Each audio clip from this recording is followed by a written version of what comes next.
எனக்கும் அண்ணன் நிவேதா முருகனுக்கும் நீங்கள் என்ன பார்த்தீர்கள்? அவர் பணக்காரர், நான் ஏழை.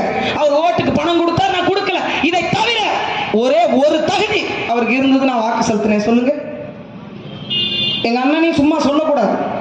நிலத்தை வித்தார், காட்டை வித்தார், தேர்தல் செலவு பண்ணார்னே. ஒருவேளை தோத்திருந்தா அம்புட்டு நாசமா போய் ஒரு குடும்பம் அழிஞ்சிருக்கு. பரவாயில்ல, அவரை காப்பாத்தி விட்டுட்டீங்க, நன்றி. அப்படித்தான் இருந்தது நிலைமை. ஒரு சட்டமன்ற உறுப்பினர் வருகிறார், ஒரு நாடாளுமன்ற உறுப்பினர் வருகிறார். என்ன காரணத்திற்காக நாம் வாக்கு செலுத்தினோம்? நான் திராவிட முன்னேற்ற கழகத்தின் தொண்டன், அதனால வாக்கு செலுத்தணும். நான் அண்ணா திராவிட முன்னேற்ற கழகத்தின் தொண்டன், அதனால வாக்கு செலுத்தணும்.